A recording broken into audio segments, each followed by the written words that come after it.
I'm just going to come out and say it. I'm not going to sugarcoat any of this. Anytime you have 18, let me repeat that number, 18 players leave in less than 2 weeks, and 5 out of those 18 were 5-star recruits, yeah, that's a problem.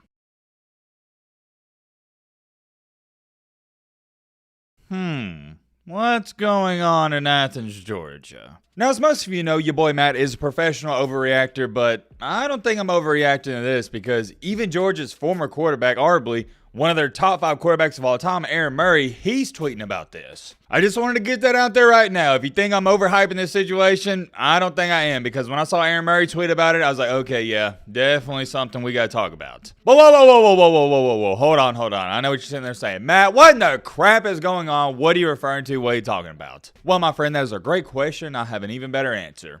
Everyone's leaving Georgia. And when I say everyone, I dang near mean everyone. Not 1, not 2, not 3, not 4, not 5, not 6, not 7, not 8, not even 9, not 10, not 11, not 12, not 13, not 14, not 15, not 16, not 17, but 18 players. Yes, count them. 18 players from Georgia have left. And these aren't your scrub-a-dub-dubs. I'm talking about 5-star recruits, 5 of them to be exact, and I think it's like 9 or 10 4-stars. And what's even more mind-boggling about this, and I think it's why Georgia fans are somewhat concerned about this, is because these are talented young men that had a ton of potential. Everyone's asking the same question. Number 1, what's going on in Athens, Georgia? Number 2, why is everyone leaving? And ladies and gentlemen, boys and girls, guess what? We have some of the answers you're looking for. Or at least I think we do, and you'll see exactly what I'm talking about in just a second. Also in today's video, we got to talk about the big time news that just came out about Alabama's wide receiver and where he's going to transfer. A couple other minor topics we're going to speak on. You know how it goes, and also we're trying to hit 310K before the end of the new year, so if you've been enjoying the content and simply ain't subscribed, consider subscribing. We'd love to have you here. We are on a mission to hit 310K. We're getting closer and closer by the day, and I know there's a bunch of you right now watching.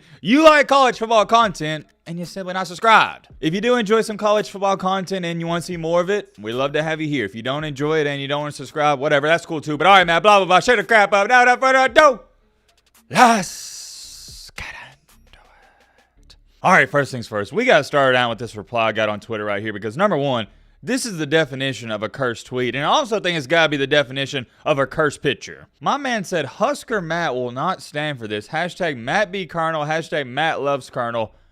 And take a look at this picture right here. What is this? Here's all I'm going to say about this, and we got to get a move on.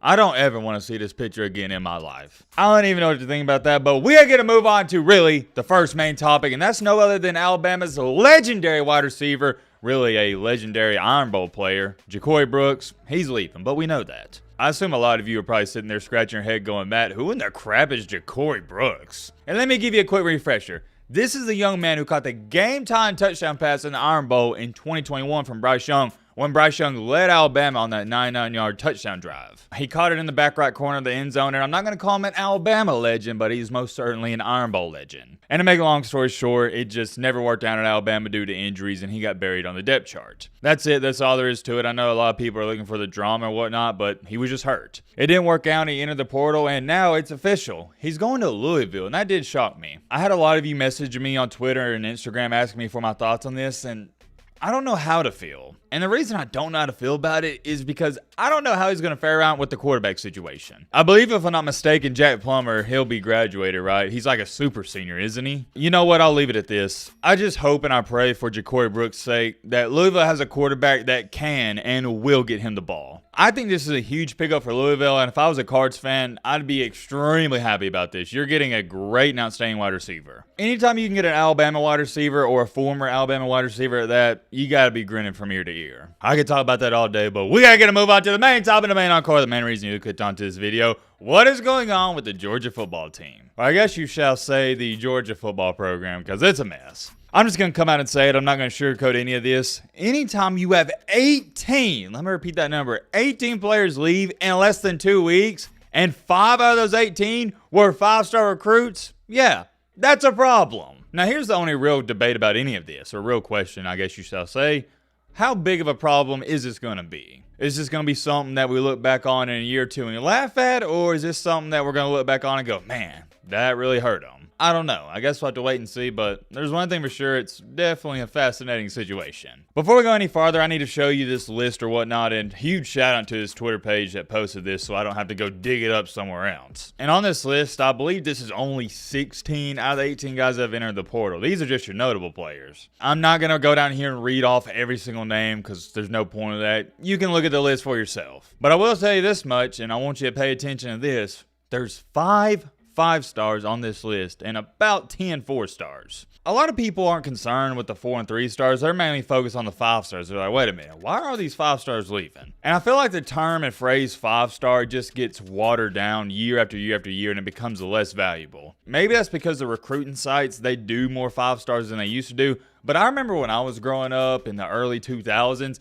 if you heard the term and phrase 5-star recruit, that was like the next big thing. And it still is to a certain extent, but if you know what I'm talking about, you know. I remember growing up when Alabama got a 5-star recruit in basketball or football because I'm an Alabama fan for everything. I normally freaked out about it, and everybody, if you were a fan of Alabama or whoever and you got a 5-star recruit, every single fan knew who that 5-star was. But fast forward in time to today, there's some 5-stars you don't even know their name until they start actually playing. And yet again, it goes back to this. It just seems like the term 5-star has been devalued slightly. But however, I will say this much. Even to this day, they don't just hand out that 5-star ranking. For those of you who don't know, 5-star recruits, 60% of them, I think now it's like 61 or 62%, they make it to the NFL. For 4 stars, I think that number's around 30%, and then it's just a huge drop off after. My point is with all of this, 5 stars, they're still extremely valuable whether you want to believe that or not. And Georgia's lost 5 of them, and here's what Aaron Murray tweeted out. I don't know if I've seen this many 5 stars leave a program before. What in the world is happening in Athens? These top recruits not liking all the competition? And that's a great point. I'm glad he brought it up, but we'll get back to that in just a second. Let me show you this reply to this original tweet I was showing you right here, and I think it's a great outlook and perspective. Oh, you mean all the guys who never / barely played and an inside linebacker who was losing snaps to a true freshman? Only so many guys can play. It's simple. When you recruit so many elite players, the ones who don't play are going to transfer out. Welcome to the new age of college football. I think this person's right because this happens every single year at your schools like Ohio State, Alabama, Georgia,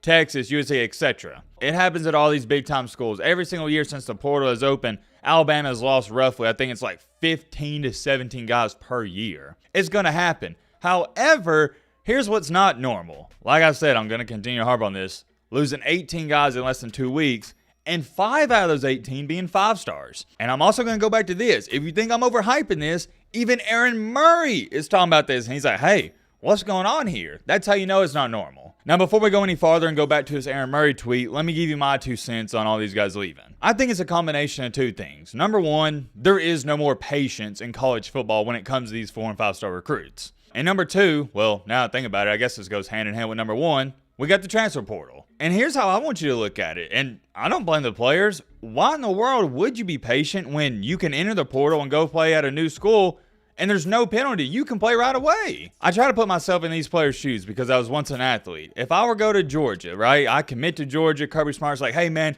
you're going to be the guy. We expect a lot out of you. I'm a 5-star recruit. I'm one of the best players in the world. And I get there and I don't play. Yeah, I'd probably leave too. If I'm not even getting an opportunity at Georgia like I thought I was going to, yeah, sure, why not? I'll transfer to Kentucky. Sure, Kentucky's not the greatest, but I'll at least get to play. That's how I view it, and that's how I'd say roughly what 90% of these athletes view it. If you were to do a poll and ask an athlete, hey, would you rather be a bench warmer and never play but win 4 championship rings, or would you rather never win a championship ring and be a starter and be all SEC first team and play all 4 years? Which one would you choose?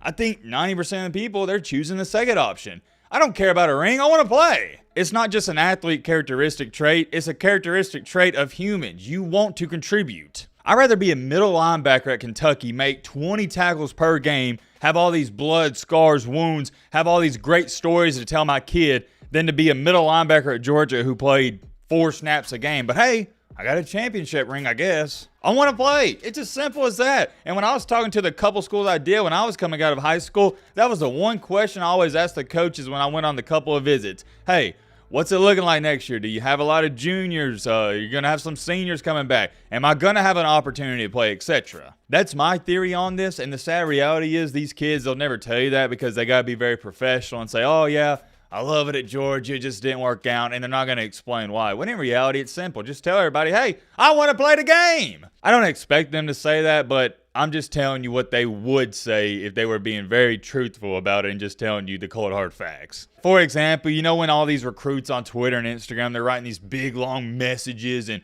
posts saying, man, thank you, Dog Nation. Thanks for having me. You know what I'm talking about. Nobody ever reads those, or at least I don't. In reality, it should look something like this. Hey, thanks for having me. Coach didn't play me, and I want to play, so I'm transferring. It's relatively simple. Now, going back to Mr. Aaron Murray here, I want to address this last comment where he said, these top recruits not liking all the competition? Question mark? I'm going to sound like a broken record player here, and I do apologize, but I'm just going to answer the question he asked. No, it's not that they're not liking the competition. They want to play. I like this comment. Can't hoard talent as easily anymore. It's turning into an empty the clip and reload kind of league, and I agree. Previously, in the early 2000s, like when Nick Saban was coming up with Alabama in 2010, 11, 12, and 13, he could just hoard all these 4- and 5-star recruits because there was a penalty to transfer. But now, you just can't do it. It's not as simple as that anymore. Everybody's going to have their own conspiracy theories about this, and I'm curious. Let me know in the comment section. What do you think's going on in Athens, Georgia? I told you what I think's going on. Let me know what you think, and we'll read off some of those comments in one of the later videos or next videos coming up. But yeah, that's all I got. Hope you enjoy your Saturday. Let me know your thoughts down below about that.